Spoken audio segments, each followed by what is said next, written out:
Então, afinal, Deus fala? Essa ideia de que um Deus fala nos traz uma unidade, uma mensagem realmente de um Deus único, de um todo, ou implica num contexto temporal de intenções mutáveis, supostamente eterno, onisciente, imutável? Como que podemos interpretar isso ou até seguir isto como uma mensagem transcendente, sobrenatural, consciente, que nos garanta estar fazendo o correto?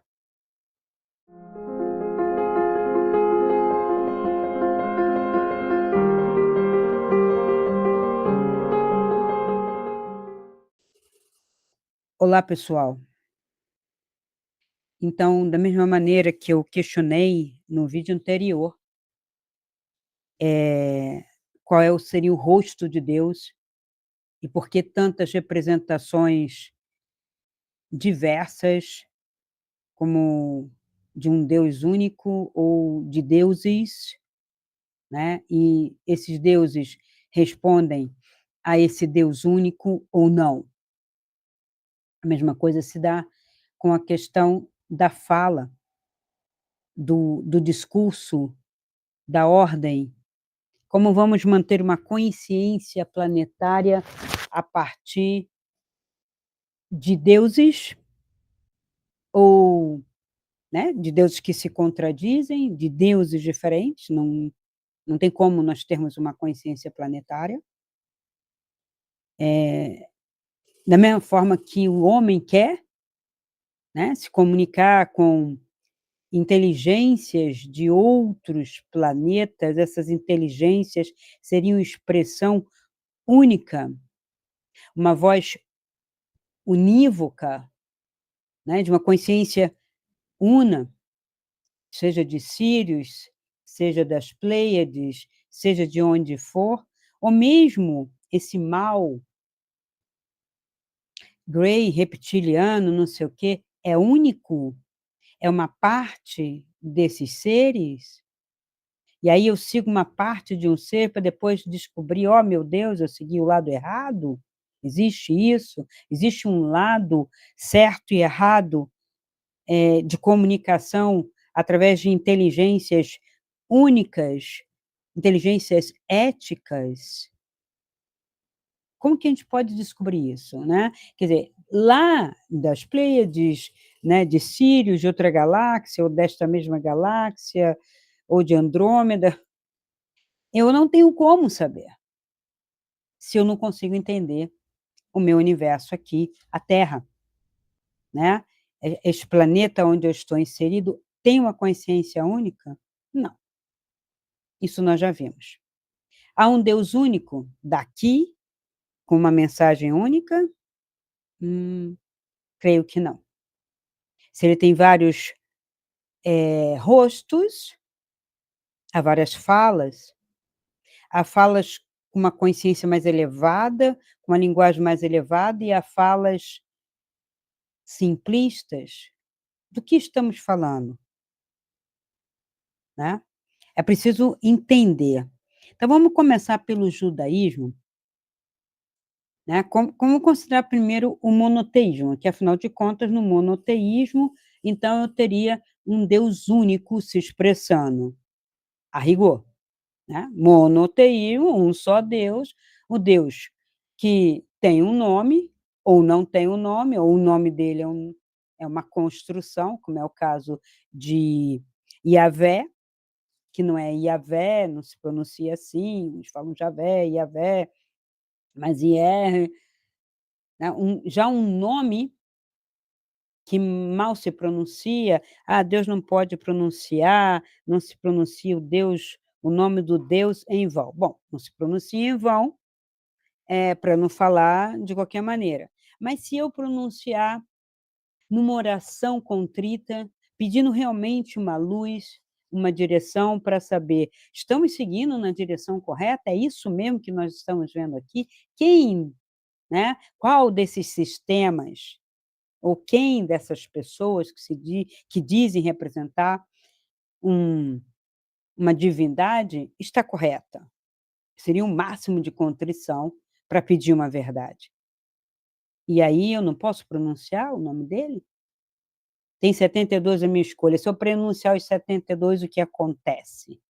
Nada, porque os 72 já disseram, são os 72 que não é nenhum. Então esses são selos, são como fosse indicações, um disfarce, um código, e tudo isso para eu seguir, mas não revelado. Deus não se revela. Se não revela, como faço? E por que se ele não se revela, porque tantos homens dizem que falam em nome de Deus? E agora nós temos no mundo, uma formação de uma consciência não divina, temporal, imposta, que é a tal da agenda, que fala em nome de uma minoria da minoria, algumas famílias, que se adonaram sem mostrar a escritura do planeta, né, da Terra, não mostra a escritura do planeta. A única coisa que se sabe é que se tornaram poderosos pelo fato de dominar todo o dinheiro e o capital, e com isso manipular toda a humanidade dentro deste planeta temporalmente. Mas estaríamos fazendo certo seguindo isso? E se eu não seguir? O que acontece comigo? E se comunidades não seguirem? E se rebelarem contra isso? E se rebelarem contra a inversão dos valores que foram colocados primevamente? Então, no judaísmo, em Êxodo, não farás para ti imagem alguma de escultura, está lá, para que você não coloque um rosto em Deus, já que ou ele não tem nenhum, ou ele tem todos. E ter todos é não ter nenhum. Então você não pode fazer isso, porque você torna o Deus manifesto, você torna ele com um rosto semelhante ao teu, mas você fazendo Deus semelhante a ti, ao que te agrada. E não ele te criando como semelhante a ele, sem rosto, sem nome.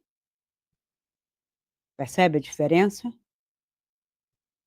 Percebe a diferença de culto, de direção na hora de ir, no sentido de uma espiritualidade? Se eu fui feita à imagem e semelhança de um divino que não tem rosto, não tem nome, é onisciente, onipresente, onipotente, tudo isso, assim sou eu. Então, tenho muitas vidas, tive muitos rostos, tive muitas raças, muitos gêneros, passei por todas, conheço todas e não sou nenhuma. Mas na Torá, Deus ordena não fazer imagem e logo a seguir, 5 capítulos depois, Deus ordena fazer 2 querubins de ouro para colocar sobre a arca da aliança, a fim de guardar o contrato que fez conosco. Mas querubim pode, mas antes está dizendo imagem alguma do que fosse divino, do que estivesse para além da terra. Ele mudou de ideia? Ele proíbe imagens, mas depois manda fazer esculturas.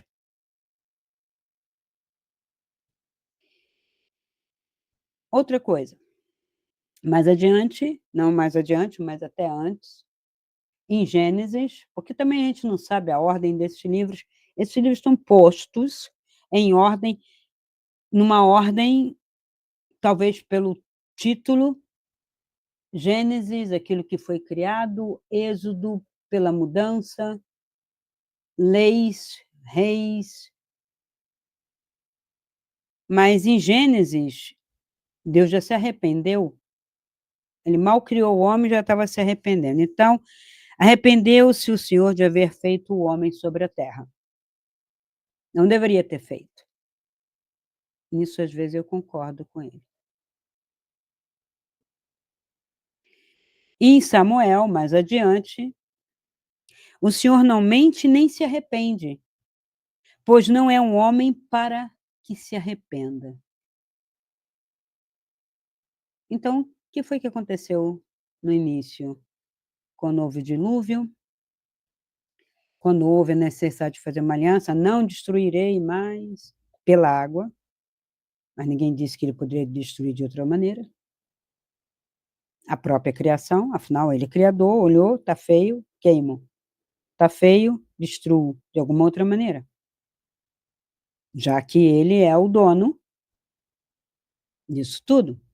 Dono no sentido de criador para criatura, mas ele não é dono, porque ele mesmo conferiu o livre-arbítrio. Vai, que te criei a minha imagem e semelhança, numa confiança total, vai. Mas esse vai, mas não vai, porque tem que me obedecer, volta aqui. Você tem que fazer assim, assim, assim. Então, é muito contraditório o pensar sobre isso. Você teria que arranjar outro caminho. Mas na Terra, os sistemas impõem que você pense assim, mas assim gera insegurança, contradição, medo, receio, dúvida, tudo aquilo que a gente não tem que cultivar. Mas é cultivado pelo sistema, pela letra do sistema, pela palavra do sistema. Estão me entendendo? Eu espero que sim. Então, uma contradição teológica de quem escreveu, de quem não leu o Gênesis, mas escreveu Samuel, pode ser? Na cabeça de quem escreveu sobre o primeiro livro de Samuel, Deus não se arrependeria. Ele está sendo lógico, Deus não pode se arrepender jamais. Ele é Deus. Ele está sempre certo, sempre correto, sempre consciente, né? Sempre potente. E por que se arrepende? Porque nós o, faz, o fazemos isso, fazemos nele esse arrependimento, tipo, olha, você nos criou, a sua imagem e semelhança, nos deu livre-arbítrio, e esse foi seu erro. Você não deveria ter dado livre-arbítrio. Ah, mas se não desse o livre-arbítrio, que graça tinha? Não sei. Isso eu não posso saber, não fui eu que criei. É para ter graça? Qual a finalidade disso? Qual o fim, né? O final disso? Qual o propósito disso? Não posso viver sem ter um vislumbre disso. Não sou bola de feno que se deixa levar pelo vento. Antes fosse pássaro, sem consciência, antes fosse gato, sem consciência, antes fosse uma minhoca, uma abelha, mas sendo homem, dotado de consciência, dotado de inteligência, dotado de reflexão, de escolha, como posso fazer isso com segurança? Através da fala, né, desses sistemas. Então, para que esse sistema? Então, para que criar um monoteísmo? Então, se eu faço o meu Deus a minha imagem e semelhança, eu crio o meu Deus. Mas também não dá certo, a gente vê que um mata o outro. Complicado isso. Então, a ordem de matar, né? Caímos nesse ponto, matar. Matar ou não matar? É proibido matar, não matarás. Não roubarás. Não jurarás falso testemunho. Então, não, não. Eu não sei o que você vai fazer, mas você não pode isso, não pode isso, não pode isso, não pode comer isso, não pode adulterar. E aí? Então, Deus ordena que Saul extermine os amalequitas por completo. inclusive crianças. Deus não gostava dessa criação, especificamente os amalequitas, e outros também, que já foi feito, né, quando entraram lá naquela península, né, saindo do Egito, aqueles povos eram hebreus? Os hebreus, ou que chamam hoje judeu, mas os hebreus eram só aqueles que estavam no Egito? Claro que não, que isso é outra razão de muita contradição e muito vitimismo, muito mimimi, que acontece até hoje. É como se fosse ontem ali, esse êxodo, esse extermínio. O que se exterminou ali para entrar um povo? Mas ele matou semelhantes do próprio povo, ou não matou, ou fez acordo. Estamos falando da faixa de Gaza, né.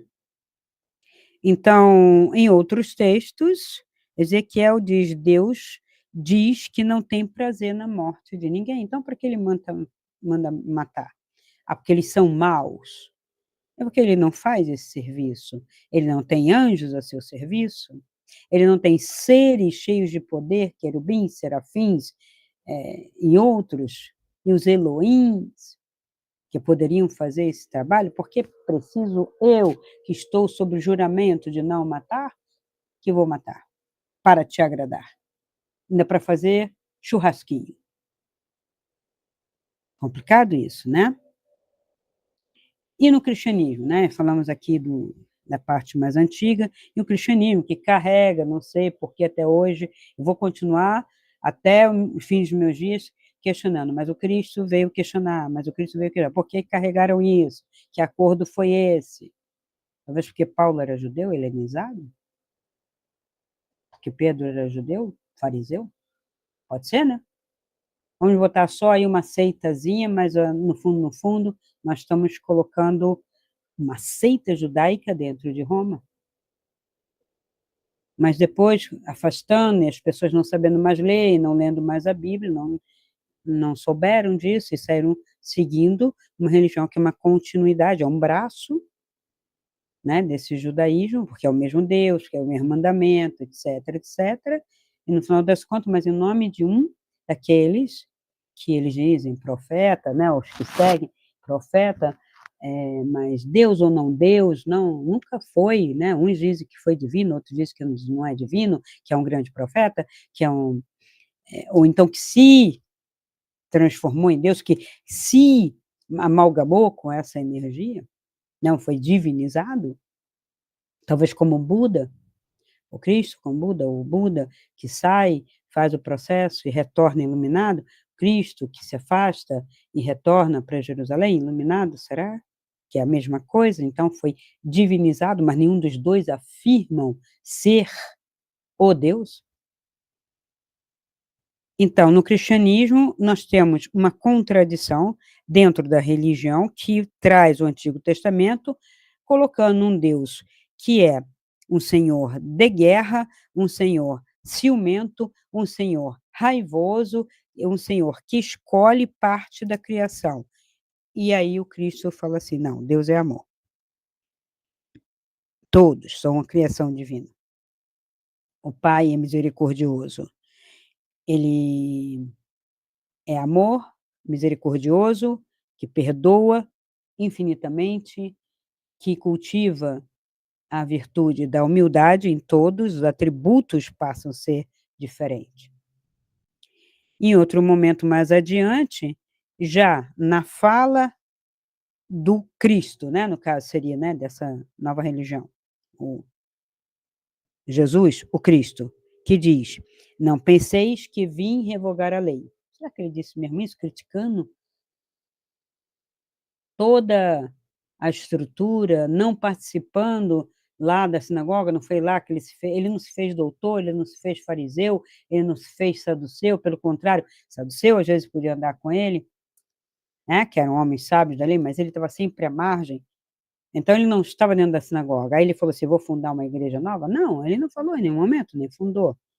Aí as más línguas para justificar, né, a criação da seita e depois da eclésia, que era apenas uma assembleia que virou uma igreja, e hoje a igreja tem um significado de templo atemporal, né, onde todos ali estariam professando a mesma fé, a mesma o mesmo comportamento, a mesma ética, os mesmos mandamentos, só que não.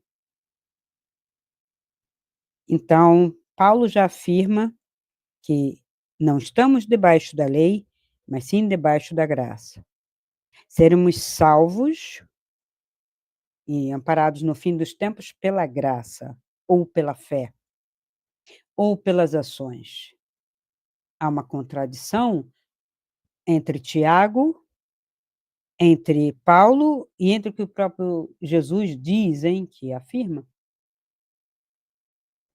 Então, essa fala divina, ela se atualiza de acordo com o tempo, como se Deus estivesse corrigindo a rota como um GPS, porque o indivíduo que fez a escolha errada, eu tenho que recalcular a rota, ou não posso confiar em Paulo, nem em Tiago, nem em ninguém, e vou confiar no Cristo. Mas como confiar que o Cristo falou? Quem ouviu, ouviu. Quem não ouviu, paciência, porque está difícil a gente saber o que foi que ele disse.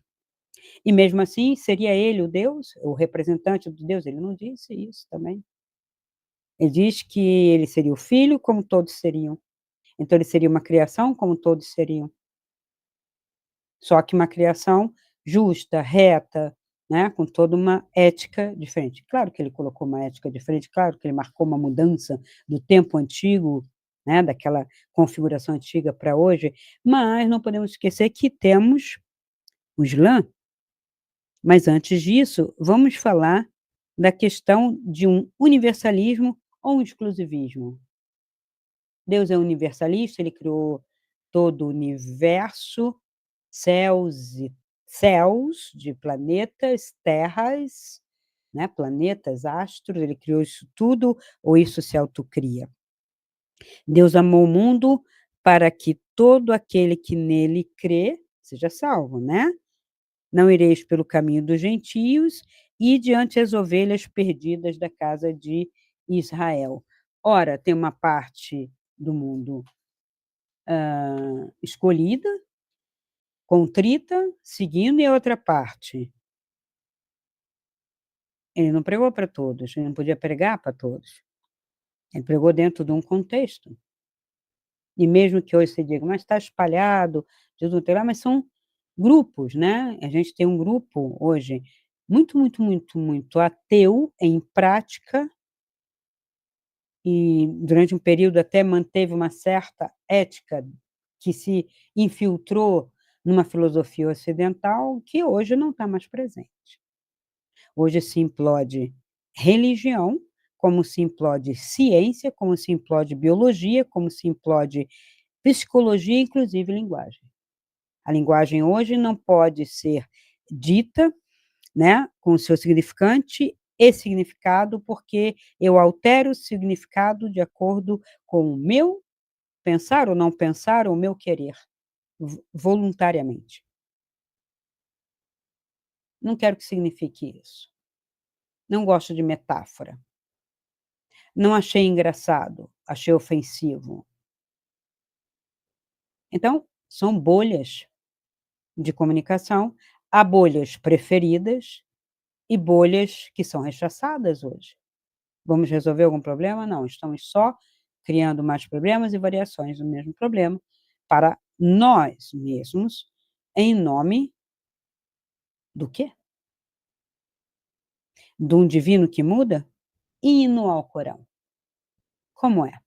É uma coisa só? O Alcorão admite que certas revelações anulam outras. Interessante, né? Deus pensou, não devia ter dito aquilo. Então, novamente, é um Deus que se arrepende?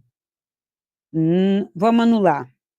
Anule-se o artigo tal e coloque-se um novo artigo. O poder de uma sociedade é do povo, emana do povo, mas na prática não.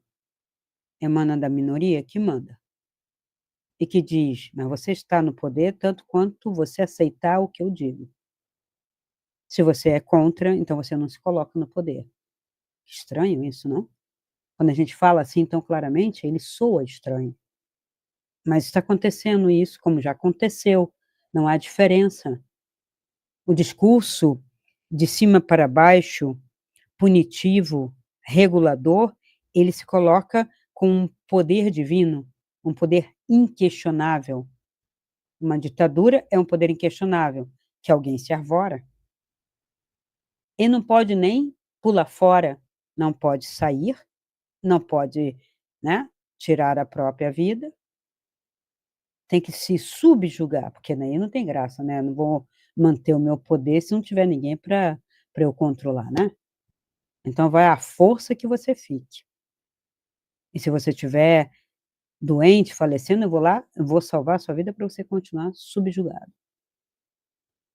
É estranho tudo isso, muito estranho.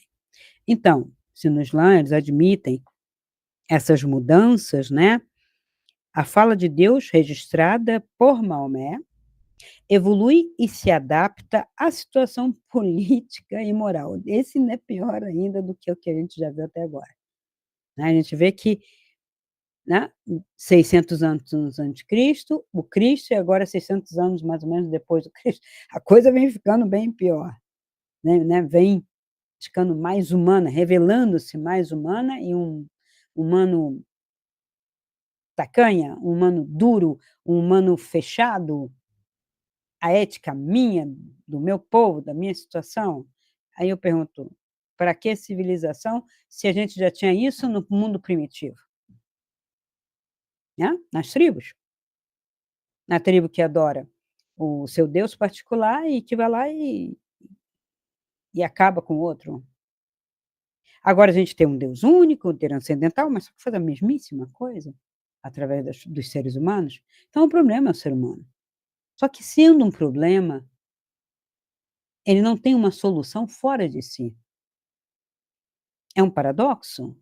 Então poderia dizer que o ser humano é paradoxal. Aí vem a ciência, uma parte da ciência, que é a neurociência, para dizer que o ser humano não tem consciência, que é apenas um cérebro que evoluiu, quer dizer, um corpo aí qualquer, ó, quem sabe o teu gato daqui a pouco está tendo consciência, né. Como você não consegue viver para ver essa evolução, você nunca vai saber se realmente o teu gato vai chegar nesse nível, até porque ele inclusive às vezes morre até antes de você. E você não vai ver nem esse, nem nenhum outro gato descendente dele adquirir isso, porque senão, desde que os gatos são gatos, desde o Egito antigo, domesticado, eu poderia dizer que está meio lerdo isso, né. Tem mais de 5.000 anos aí de evolução dos gatos que não falam, não agem com consciência, não têm consciência de si, então um fenômeno, o cérebro, né, produz esse fenômeno ilusório de ter uma consciência, e essa consciência que já é um fenômeno do cérebro que causa ilusão, vê o mundo como ilusão, quer dizer, eles se contradizem, são paradoxais, mas se dizem ciência, hein. Estamos fritos, estamos fritos. Paz e guerra. Nas primeiras suras de Meca, elas são pacíficas e espirituais. Não haverá imposição nenhuma em religião. Ó, foi legal essa. Mas depois as suras de Medina são mais políticas e bélicas. Combatei os infiéis onde quer que os encontrais. Tem infiel lá no Polo Norte, tem infiel lá no Extremo Oriente, vai lá e acaba com eles. Onde quer que vocês encontrem. Depois ele diz: "Não, somos pacíficos". De primeira seriam, mas eles estão sob a segunda sura, se não é pior do que isso. Então Deus muda de ideia conforme o contexto histórico da tolerância à jihad. Então, eu tenho tolerância, todos somos filhos de Deus, todos estamos nessa comunidade tentando evoluir, tentando encontrar um acordo, alguma coisa ética que nos regule, porque tem um pus dentro de cada ser humano que quer sempre explodir como os vulcões da Terra. E aí quando explode, sai matando todos, cuspindo seu fogo, seu veneno. Ou não. E aquele que não faz isso? Veio da onde? Aí vem aquele negócio, né, que a gente tem como teoria da conspiração: "Ah, as linhagens, ah, eu não sou daqui está fazendo o quê aqui que não consegue nada, que não vai conseguir nada, nem ninguém vai vir nada fazer aqui, porque não existe uma linguagem única, porque não existe uma cabeça única". Representando o quê? Quem? Então nós temos uma teologia tradicional, idealizada, Deus não muda, o homem só compreende o divino gradualmente, e o contexto exige novas formas de revelação. Nós temos uma hermenêutica aí progressiva, a revelação é sempre filtrada pela linguagem. Então, quanto mais eu estudo, mais eu me cultivo, a cultura e a subjetividade me dá mais condições de entender a contradição anterior e até colocar algo único, mas não vi isso até agora. Isso é teoria também. Tem a crítica filosófica e a filosofia mergulhando sobre o mundo, sobre o divino e sobre o ser onticamente. Então diz: Deus é uma projeção humana. O Deus que fala é a voz de um sistema tentando se legitimar e controlar grandes massas de seres humanos. Quando a gente fala massa, parece que é um montoado de farinha sem consciência, sem cabeça, só que não é.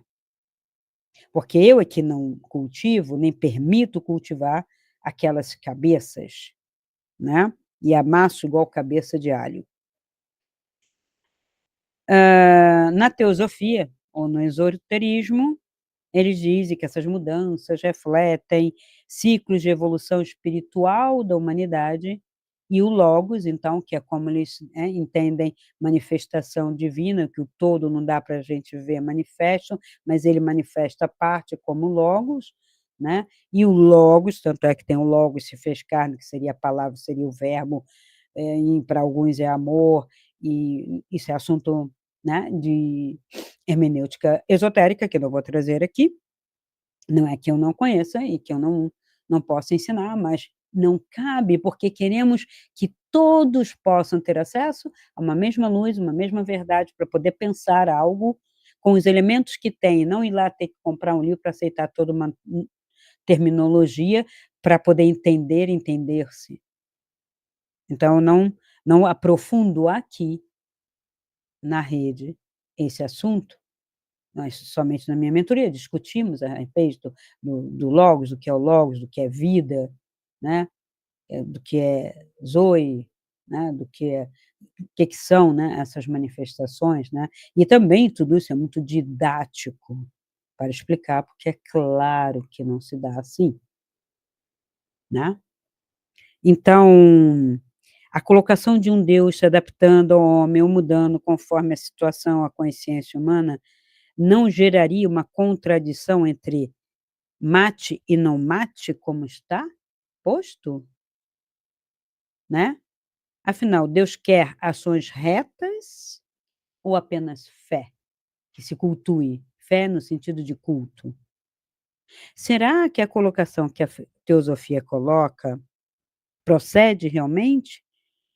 Que o logos fala por diferentes vestes conforme o nível da consciência coletiva? Está falando de coletivo, mas se eu não dou conhecimento nem saber para esse coletivo, se eu tiro tudo, se eu infantilizo, se eu cultivo o vitimismo, se eu cultivo o passado coletivamente, através de mídia, através de filmes, através de séries, através de novelas, através de tudo, através de livros, como esse coletivo vai acordar e despertar para esta consciência, não esse despertar idiota que a gente está vendo aí manipulado por um sistema de algumas famílias. Ah, são 12 famílias, 13 famílias, 15 famílias, talvez sejam 15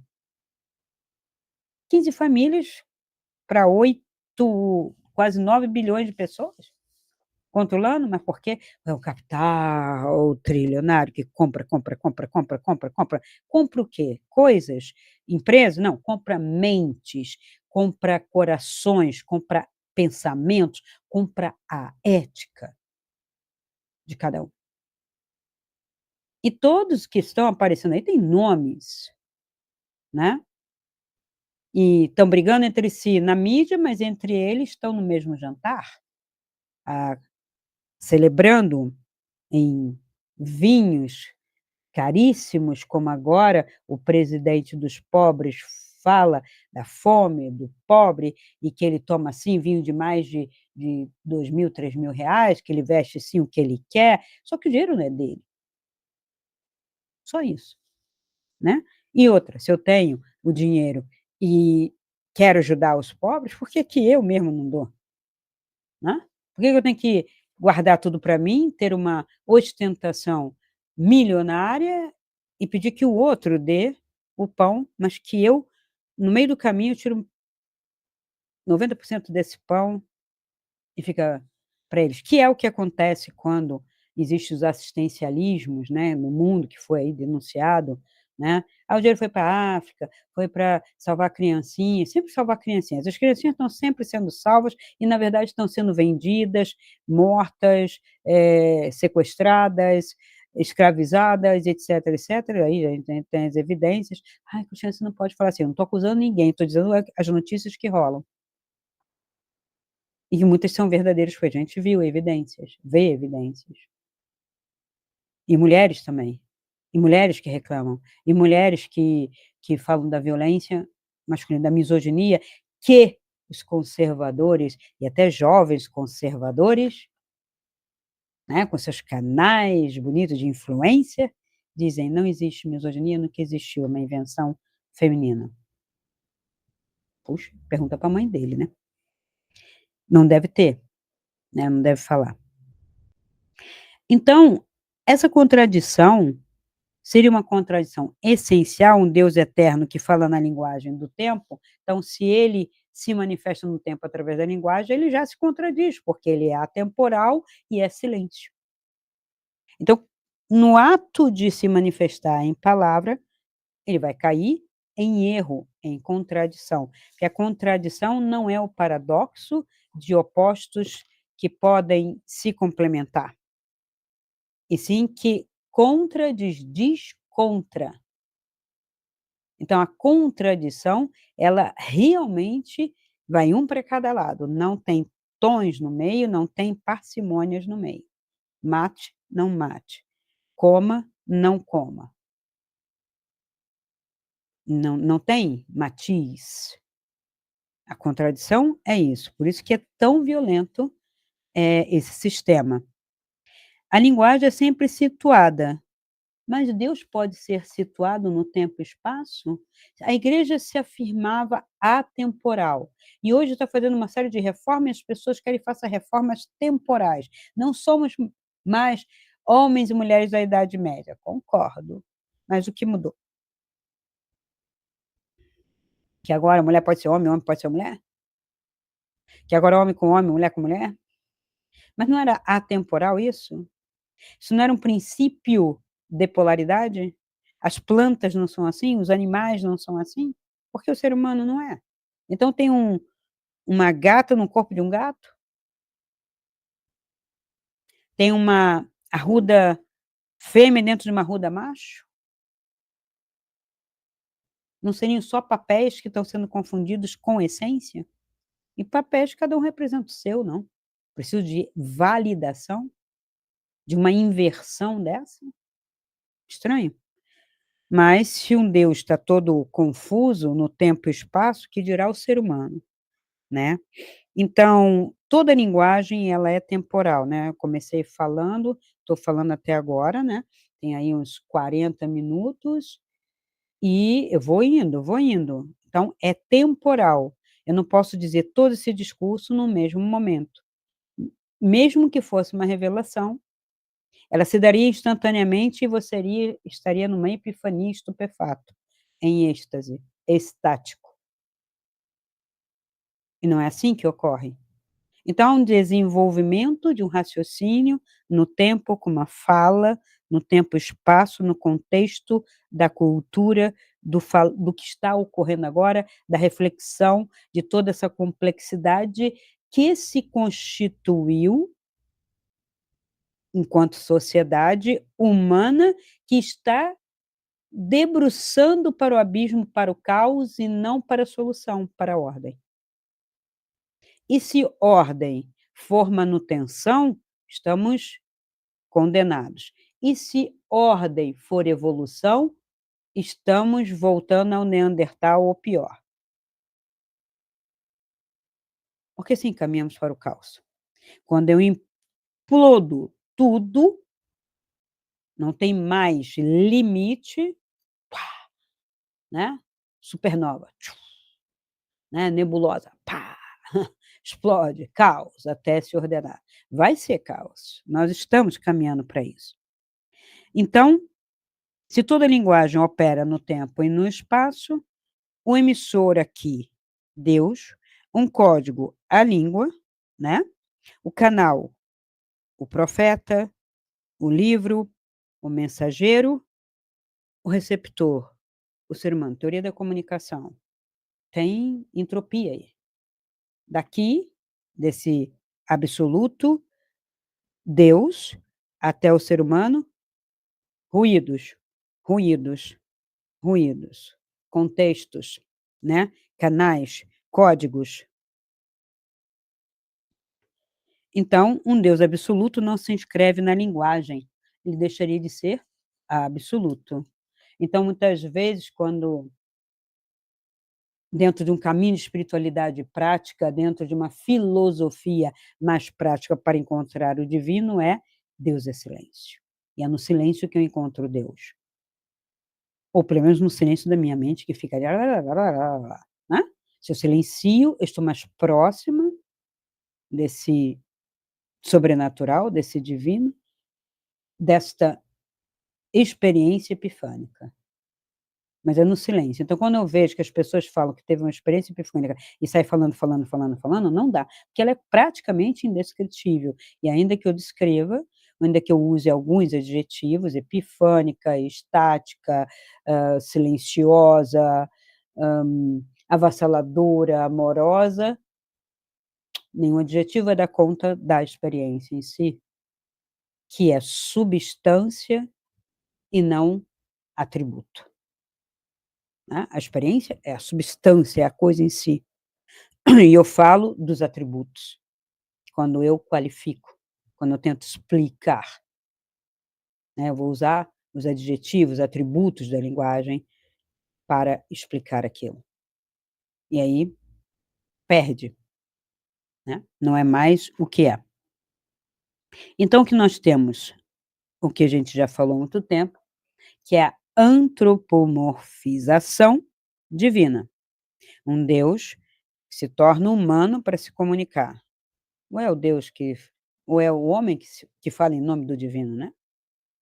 A limitação, a linguagem, as línguas, a cultura, não, essa coisa de orar em línguas, essa tudo isso, tudo fenômeno, aí sim, de uma histeria humana. Aí nessa hora a neurociência não entra. Interessante, né? A neurociência quer entrar para dizer que você não tem livre-arbítrio. Aí você fala assim: neurociência, analisa aqueles fenômenos ali de orar em línguas, falar tac, tac, tac, bim, bim, bim, tom, tom, tom, né? O que que é aquilo? Não, vamos deixar, porque isso gera, né, confusão, deixa o mistério ali, porque ali eu controlo pelo animismo. Eu controlo porque é um nada. E eu posso dizer: "Não, eu entendi, ele disse isso assim, assim", pronto. Ele ganhou e eu ganhei ele. Quando eu traduzo uma linguagem que não é nenhuma e digo que eu entendi e é assim, eu ganhei aquela pessoa como cúmplice meu de uma manipulação qualquer. Entendam isso, por favor, né. Não é que eu entenda, né, eu quero comprar o cara, e ele é meu agora. Então, o discurso dito religioso nessa terra não é puramente divino, é um composto, um híbrido de tudo aquilo que o ser humano tem dentro de si, de criativo, de transcendente, de psicológico e também da sua sombra, de manipulador, de opressor, de dominador, que a gente tem esses 2 lados, né. Então, Santo Agostinho ou Tomás de Aquino, eles dizem: "Deus é imutável em si", beleza, mas se manifesta economicamente no tempo. Essa é ótima, né. Economicamente, em gotas homeopáticas, né. Há a chamada economia da salvação, o divino se revela por etapas, pedagogicamente. Então temos um Deus professor, um Deus escolástico, da escolástica. Então Tomás de Aquino vai tomar a fala de um Agostinho para dizer que Deus é pedagógico. As mudanças são no homem, não em Deus. O homem é que exige adaptações. Então ele está manipulando, né, o discurso divino, né, São Tomás de Aquino, não é isso? Deduzi bem? Só que na época os homens não podiam falar, iam para a fogueira. Hoje a gente pode falar: "Tomás de Aquino morreu, a igreja mudou e tal, eu posso falar". Mas quantos não pensaram isso? Mas isso não resolve as contradições do mate e não mate, pois a moral divina fica como uma coisa caprichosa: "Mata agora. Ah, agora eu não quero que mate. Não, agora salva. Prende. Não, esse aí tem que ficar no inferno 50 anos". Afinal de contas, o crime dele de distribuir conhecimento para o mundo inteiro é danoso. "Ah, aquele ali só vendeu a sua seu produto alucinógeno? Ah, solta ele, estava fazendo comércio, que coisa". São essas as diferenças que a gente vê em quem se coloca no lugar de um divino que também funciona assim. Teológica crítica. Deus não fala, os homens falam de Deus com intenções que projetam no divino o reflexo de seus anseios, medos e estruturas de poder. Perfeito, até aí concordo plenamente. Quem está falando isso?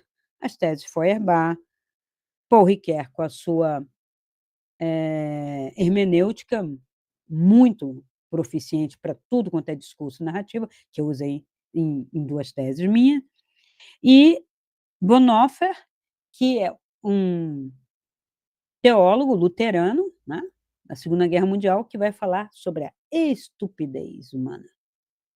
Muito rico o livro dele, né, para a gente entender essa estupidez humana e muitas vezes colocado como fala divina, ou fala jurídica, ou fala, real, imperial, né. Então, a fala de Deus é, na verdade, o esforço humano para nomear aquilo que é indizível. É um esforço, né, se é indizível, não sei nem por que eu estou fazendo esse esforço. Mas essa nomeação nunca captura, então surge a figura de Deus como silêncio, que a filosofia advaita vai, cultivar ou ensinar, assim como o Zen. Eu gosto muito do Zen, já pratiquei o Zen, continuo praticando e ensinando, não dentro de um templo, não especificamente de um tipo de budismo, mas o Zen puro, através do Zazen, tanto quanto possível. Silêncio, silencie. Não é uma coisa fácil. É simples, mas não é fácil, tá. Então, eu posso até criticar a teosofia, até certo ponto, né. Eu considero que Krishnamurti não é teosófico, ele foi apropriado pela teosofia e ele depois rompeu, ele é da filosofia Advaita, ele é eu não posso dizer que ele é zen, porque ele não pregava o zen, né, a meditação dessa forma, mas ele praticou muito o silêncio, ele praticou muito a meditação e silêncio, talvez uma linha de uma Raja Yoga, né, uma de Jnana Yoga, que é mental e do conhecimento, do observa-te a ti mesmo, né, essa é a linha de Krishnamurti, e ela é ela é bem mais profícua. Por quê? Você encontra paz, você encontra silêncio, você encontra bem-estar, cessam em ti contradições, cessam em ti, ansiedades, medos, pânicos, de uma maneira natural da observação, do cultivar esse conhece a ti mesmo, sem nenhum remédio, sem nenhuma droga, não precisa nem de óleo essencial. Na natureza, então, perfeito. Porque a gente troca, né, de nécessaire, né, numa nécessaire vão as pílulas alopáticas danosas, aí eu troco por uma nécessaire cheia de óleos e chás, não sei o quê. Depois eu troco por uma mistura de tudo isso, e eu digo que eu estou saudável. Saudável fisicamente, emocionalmente e mentalmente, mas mentalmente eu preciso, né, do Rivotril, do Alazopram, da quetiapina, do carbonato de lítio, eu e aí eu vou para a igreja cheia disso e digo: "Ah, encontrei Deus". Meu Deus está lá na farmácia, em pedacinhos, né, em caixinhas, eu absorvo Deus nas caixinhas, né, pílulas de manhã, pílula de Deus à noite. Tô brincando, mas é trágico, tá. É para a gente relaxar dentro dessa tragicidade. O trágico voltou a ser cultivado. E como? Então, a gente não tem essa unidade, como a gente viu no início de um pensar humano, né, civilizacional, como um pensamento sobre si mesmo, como Parmênides, como Sócrates, como depois de Platão, Plotino, né. Então veja quantos fizeram esse movimento que não são cultivados, que não são populares, e populares são mais os políticos. Confúcio deve ser mais popular que Krishnamurti, que Buda, né, até porque Buda já teve diversas interpretações, assim como o cristianismo também já teve. As palavras do Krishna se perderam. O mestre Eckhart, que não é o Eckhart Tolle, provavelmente Eckhart Tolle pegou o nome Eckhart em homenagem ao mestre Eckhart, que é do século XIII. XIII, Cristina? Depois eu confiro isso. Enquanto Deus fala, não é Deus, Deus é no silêncio. Perfeito, ele tem os sermões alemães, né, e Eckhart Tolle, que passa por um processo no Poder do Agora, quer dizer, ele já tomou esse pseudônimo, e ele vai falar desse silêncio, desse agora, desta presença, e a gente vai ver o que é isso, poder do agora. Levinas, né, a revelação de Deus se dá pela alteridade absoluta, não por falas nem por códigos. Alô, acorda? Mas Levinas não é lido, ou quando lido é pulado. Plotino, o uno não fala, emana. Esse é bem papo reto. Não adianta, não fala, só tem emanação. O que que é emanação? Só assim, vibra, né, esse tipo de coisa. Krishnamurti, né, e até a Alice Bailey, que a Alice Bailey tem uma corrente um pouquinho, eu gosto um pouco mais, né, embora seja bem hermético também, mas é bem interessante. A verdade está além das palavras, toda fala limita. Tem pessoas dentro da teosofia que são muito irracíveis, que traduziram dentro de uma, né, um paradigma judaico-cristão, Leadbeater, até Anne Besant e outros. Então acaba que vira uma religiãozinha, reproduzindo, só que com textos um pouco diferentes, mais eruditos, que não adianta nada. Mas a Bailey traz alguma coisa interessante, né, a Blavatsky também trouxe algumas informações não práticas, mas a prática você percebe pela fala de Krishnamurti, pela fala de outros, né, que deixaram algum texto aí. Mas tem que debruçar, ler e tentar experimentar, não é só ler, sabe, não é ilustrativo.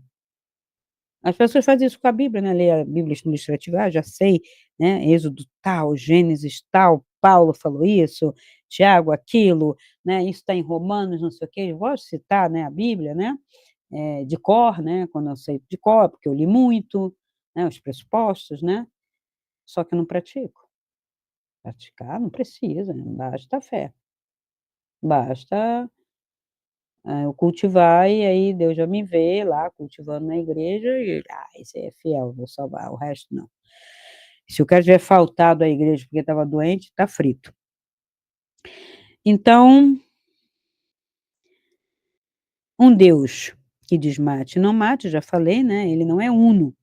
Inclusive, não sei se por questões de filme, de texto, ou se realmente alguns indígenas aqui do sul, das missões, onde os jesuítas fizeram toda uma catequese, e depois teve que terminar as missões por uma briga entre o Portugal e Espanha e a Cúria Romana, estava ali se metendo no meio, e destruíram as missões, porque passou a ser território espanhol e não tinha que ter índio cristão coisa nenhuma, mudaram toda a tônica, claro que o jesuíta que estava fazendo aquilo, e era uma comunidade de certa forma até próspera, isso também incomodou a igreja, né, porque se você é próspero, você já não depende nem da igreja, nem do rei, então e aí o índio perguntou: "E aí, o seu Deus mudou de ideia agora? Uma hora ele diz: 'Faz isso', agora ele diz: 'Faz aquilo'?" Claro que ele vai questionar, porque ele deixa de ter um culto específico, vai seguir um Deus único. Eles cantavam, eles construíram igrejas, eles foram, né, tem até cânticos e missas, né, indígenas, né, chamado missa crioula, e deu no que deu. Então, Platão, Deus é o uno bem, princípio absoluto e imutável. Resuminhos, né? Fala não, nunca diretamente, ele é inteligível, não falante. A linguagem divina seria expressa, quando muito, através de diálogos ou mitos. Então, a gente pode ver em Fedro, né, um diálogo de Platão, ou mesmo em Timeu e outros. E as contradições, o mundo sensível é contraditório, o mundo das ideias é unidade. Deus não se contradiz, nós é que não compreendemos, não seguimos, não fazemos, e depois mudamos para nos justificar. Isso está perfeito, né, Platão percebeu bem.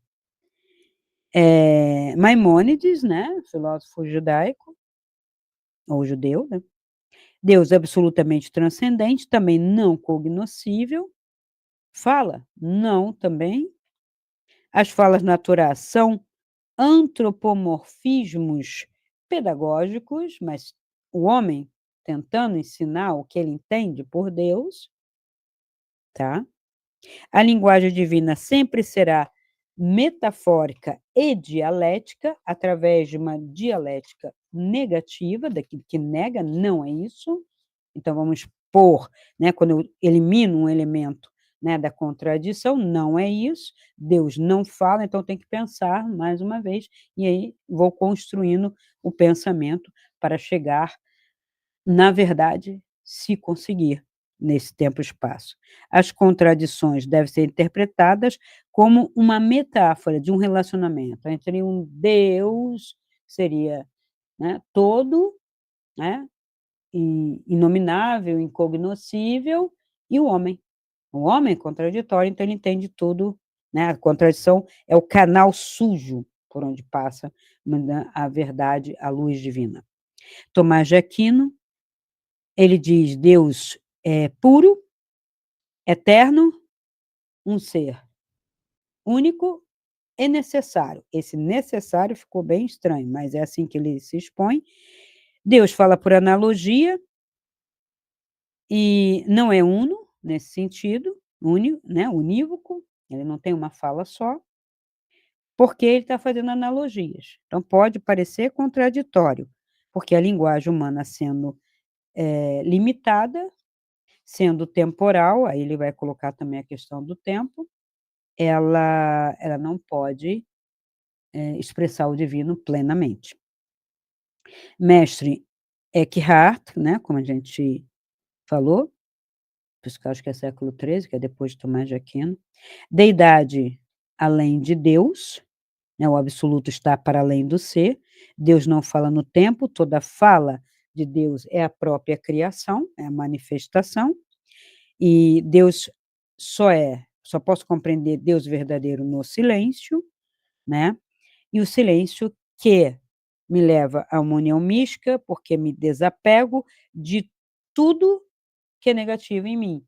Egoísmo, orgulho, né, desapego de tudo, de todos, né, aí eu consigo encontrar. Não quer dizer que você larga, vai se virar eremita, vai para o alto da montanha, eu tenho que desapegar. Amar é desapegar, né, eu posso estar no mundo com as coisas sem apegos, tá.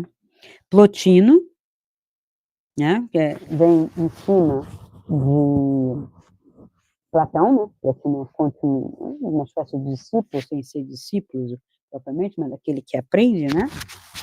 O uno, além do ser, além do pensamento, está Deus. Então, isso seria até além do ser. Então, a gente não pode nem falar de um Deus sendo, né? Ele vai contradizer aí um pouco até a ideia, né, daquela palavra Yev, que é Deus sendo. Ele diz: Deus não pode estar sendo, Deus é, né? Então ele está para além disso, né? Ele não fala também, ele só emana, e nós temos a hermenêutica de Ricoeur, contemporânea, que diz que Deus só é acessível como sentido, mas não numa relação direta, como objeto direto, né? Nem como sujeito, né? Que eu acesso. A fala de Deus é sempre simbólica. Por quê? Porque passa pelo canal humano, então a gente tem a simbólica do mal, do texto à ação, é muito interessante esses textos de Paul Ricoeur. A teosofia a gente já falou um pouco, né, e nós temos, a linguagem divina. Como é para a teosofia? Progressiva, simbólica, adaptativa, conforme o nível de consciência da humanidade. Então, eu poderia dizer que quando o Blavatsky, o Bailey coloca isso, assim, eu não posso revelar tudo, mas eu não tenho contradição. Existe contradição na teosofia, se a contradição é sistema. Então, ele revela até onde você consegue alcançar.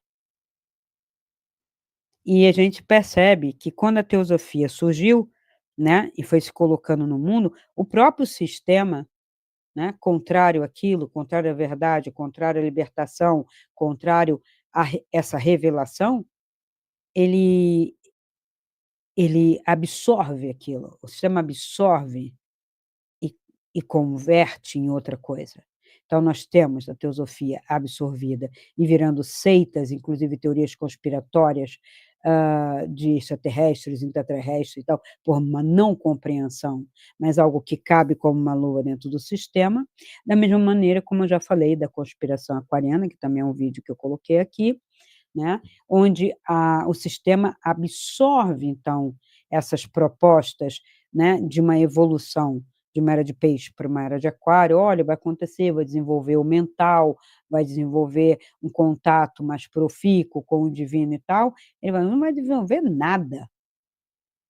E está tão claro isso que, para eu chegar nisso, né, mental, um mental superior, um mental realmente que atua no mundo e no meu estar no mundo, eu tiro todo o conhecimento saber. Mas o conhecimento formal ajuda? Claro que ajuda.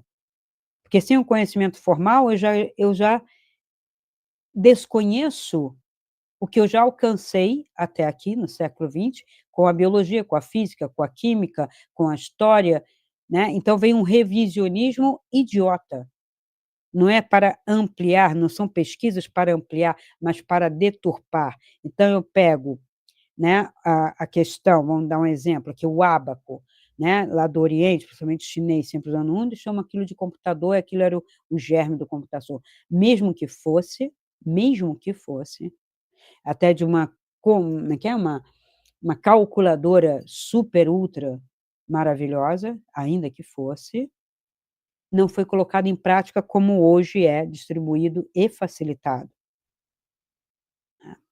Então, eu ter o germe de uma ideia, tive uma ideia, mas se aquilo não vira prática, quem colocou em prática, quem realizou, quem manifestou, né, é que ganha, o louro da questão, ainda que eu possa dizer historicamente: "Ah, o início dessa dessa proposta, né, começou, vamos dizer, com ábaco na China, chegamos às calculadoras", mas eu não posso dizer a calculadora não foi inventada pelo Ocidente, não foi desenvolvida pelo Ocidente, que é o que está se colocando hoje. A filosofia, a astronomia agora, surgiu da África. Que África? Inclusive que África, quem fala isso, esquece que não existe África, a mesma coisa assim, surgiu na Europa, surgiu nas Américas. Aonde? Estados Unidos, Canadá, México, Uruguai, Paraguai, aonde? Existem identidades diferentes, existem até línguas diferentes. E na África, então, nem se fala. Não falam a mesma língua dentro do mesmo país. Há dialetos ali, às vezes, que se opõem, etnias. Então, como que eu falo assim, surgiu uma filosofia na África? Surgiu na Grécia, sim. Surgiu na Grécia um tipo de filosofia que chama de filosofia ocidental, que se destaca do religioso, do artístico e do conhecimento humano, né, divide isso, enquanto que no Oriente a filosofia está imersa em religiosidade e até na manifestação artística. Então, só nisso a gente tem diferença, não que uma seja menos do que a outra. Mas foi com esta estrutura ocidental que chegamos na Lua, inclusive o chinês, que é tão oriental, né, que é tão confuciano, ele usa que cálculo para chegar em Marte ou para chegar na Lua? Do Ocidente. Todo o desenvolvimento de uma matemática ocidental e não do ábaco dele. Então, só por aí a gente já vê as evidências, mas é um histerismo coletivo, raivoso, bélico, né, polarizado, em que você não pode abrir a boca. Vou fazer um vídeo sobre isso em filosofia e temas atuais, sobre o que está acontecendo hoje com a linguagem, inclusive, não só a língua, nacional, mas em todo o Ocidente. Mas engraçado, é um fenômeno no Ocidente, imposto, né, de cima para baixo e do Oriente para nós, mas não é um fenômeno mundial nem global, o que está ocorrendo. Porque se fosse assim, da mesma maneira que o Oriente está vendo destruir aqui o Ocidente, as verdades, nós estaríamos indo lá para destruir as verdades dele, e não procede isso, tá. Então a gente tem que dar nome aos bois. Então fica aqui, né, eu vou citar os livros, né, o do Paul Ricoeur, do Gershon Scholem também, que é da mística judaica, né, ele é judeu e cabalista, né, do Eric Auerbach, eu gosto muito desse livro que fala da mimesis, né, vou colocar aqui uma bibliografia para vocês, para quem tiver interesse de ler, desenvolver alguma coisa, ou aguardar para o segundo semestre meus cursos nesta área de filosofia, ontologia, hermenêutica, linguagem. Que eu vou falar disso, que é uma coisa que não se fala muito, né, há inclusive um departamento incinerado dentro das universidades, né, exterminado. Não precisamos de uma ontologia, porque o que manda é uma visão diferente, né, nem vou falar, deixo para falar no curso, né, para vocês entenderem, ok? Então, espero que gostem, façam um comentário daquilo que vocês querem escutar, algumas dúvidas reais e verdadeiras que surjam a partir, né, dessa reflexão, não só do rosto de Deus, agora da fala divina, e nos vemos em próximos vídeos, tá bom? Até mais. Então, se esse vídeo ressoou com você, dê o seu like, faça sua pergunta nos comentários, compartilhe com seus amigos e se inscreva no canal. Assim poderemos alcançar um número ainda maior de pessoas e ajudar esse canal a crescer ainda mais. Pois afinal, como eu sempre digo, essa luz é para todos nós.